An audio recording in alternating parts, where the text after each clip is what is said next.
বন্দে পুরুষোত্তমম বন্দে পুরুষোত্তমম বন্দে পুরুষোত্তমম। পরম প্রেমময় সে ঠাকুরের চরণে জানাই কোটি কোটি প্রণাম এবং ভক্তশ্রোতা সকল দাদা ও মায়েদের সবাইকে জানাই রানন্দিত জয় গুরু। ছোটদের জন্য রইল স্নেহ ও ভালোবাসা। জীবনে আমরা অনেক বড় বড় দুর্ঘটনা দেখেছি।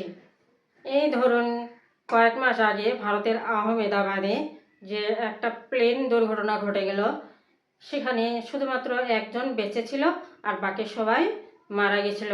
আবার তারই কিছুদিন পর বাংলাদেশের ঢাকায় আরেকটি প্লেন দুর্ঘটনা ঘটেছিল, সেখানে অনেক ছোট ছোট বাচ্চা মারা গেছিল। এই যে বিভিন্ন ধরনের দুর্ঘটনায় একসাথে অনেকজন মারা যায়। অনেক ক্ষেত্রে দেখা যায় যে এতগুলো লোক মারা গেল, শুধুমাত্র ওই যে আহমেদাবাদে শুধুমাত্র একজন বেঁচে গেছিল। একজন সৌভাগ্যবান লোক থাকার কারণে আবার সবাই বেঁচে যায়। হয়তো কোনো একটা বাস দুর্ঘটনা ঘটার সম্ভাবনা ছিল, কিন্তু সেই বাসে যদি একজন সৌভাগ্যবান লোক থাকে তাহলে তার দরুন অনেকেই বেঁচে ওঠে। তার কারণে আবার সবাই বেঁচে যায়, শুধুমাত্র আহত হয়তো হয়ে থাকে। আবার দেখা যায় যে সবাই মারা যায়। এরকম অনেক ঘটনা আমরা দেখছি। তো এই যে ঘটনাগুলো ঘটে, এখানে একসাথে যে এতগুলো লোক মারা যায় বা বেঁচে যায়, তো এরা যারা মারা যাচ্ছে একসাথে, তারা কি একই ধরনের পাপী? তো এই সম্পর্কে শ্রী ঠাকুর কি বলেছেন, আজকে সেই সম্পর্কেই আলোচনা।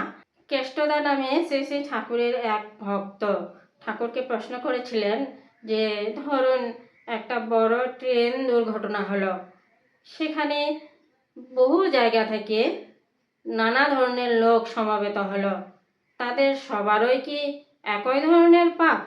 এর উত্তরে শ্রী ঠাকুর কি বলেছিলেন? শ্রী ঠাকুর বলেছিলেন যে আমরা অপকর্ম যা করি তা হয়তো আমাদের স্মরণে থাকে না, কিন্তু তা যে উৎপত্তি সৃষ্টি করে সেটা মাথায় থেকে আমাদের চালিত করে। বহুজনের সমান ধাঁচের অপকর্ম একটা সত্তাঘাতে কমন ডেঞ্জার হয়তো আমন্ত্রণ করে। ওই ভাবাপন্ন বহুজন হয়তো একদিন একটা ট্রেনে চাপল। তাদের কর্মফলের অশুভ প্রভাব পরিবেশকেও ভ্রান্তির পথে পরিচালিত করে একটা দুর্ঘটনা সৃষ্টি করে তোলে। হয়তো রেলের লাইনম্যান ভুল করে বসে, আবার অনেক সময় এর সঙ্গে প্রাকৃতিক দুর্যোগেরও সংযোগ ঘটে। হয়তো তখন এমন অনেক কুয়াশা দেখা দিল যে পথ আর দেখা যায় না। বহু ব্যাপার জড়ানো থাকে যা আমরা জানি না। আমাদের দৃষ্টির পরিধি বা কতখানি? এই দৃষ্টি স্বচ্ছ হয় যদি মানুষ সুকেন্দ্রিক চলনে চলে, তখন তার বুদ্ধি একটা শাশ্বত ধাঁচে ক্রিয়া করে। ভবিষ্যৎ অমঙ্গলের কথা অনেক ইষ্টপ্রাণ ভক্ত পূর্ব থেকে বুঝতে পারে। তার হয়তো সেই গাড়িতে যাবার কথা ছিল, কিন্তু তার শুদ্ধ মনে হঠাৎ জেগে ওঠে এই সময় যাওয়াটা মঙ্গলজনক হবে না, যে কাজ নেই।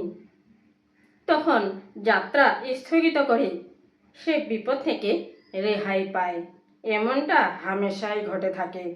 একজন হয়তো ভক্ত মানুষ, সে হয়তো মনে করে ভগবান মঙ্গলময়, তিনি যা করেন তাতেই মঙ্গল। তার হয়তো অসুখ করল, কিন্তু অসুখটাকেই মঙ্গলজনক বিবেচনা করে সে ওষুধ খেলো না। সেটা কি ঠিক হবে? শ্রী ঠাকুর, ভগবান মঙ্গলময় সে বিষয়ে কোনো সন্দেহ নেই। মানুষ ইষ্টানুগ পথে যখন চলে, তার ভিতর দিয়ে মঙ্গলই আসে, তার ব্যত্যয়ে আসে অমঙ্গল। অমঙ্গলকর কিছু হলে তার কারণও সে নির্ণয় করতে পারে এবং তার প্রতিকারের পথও সে বের করতে পারে। এমনি করে অমঙ্গলকে সে মঙ্গলে পরিণত করে। ধর্ম মানুষকে জ্ঞানময় চিরচেতন ও পারঙ্গম করে তোলে। সে কখনো অমঙ্গলের প্রশ্রয় দেয় না। সে ওষুধ খায় না তা হয় না, বরং তাড়াতাড়ি সুস্থ হওয়ার জন্য যা যা করণীয় তা সে করেই কি করে। ইষ্ট ও পরিবেশের সেবার জন্যই যে তার সুস্থ থাকা প্রয়োজন। আজ এই পর্যন্তই। সবার মঙ্গল কামনায় জয় গুরু।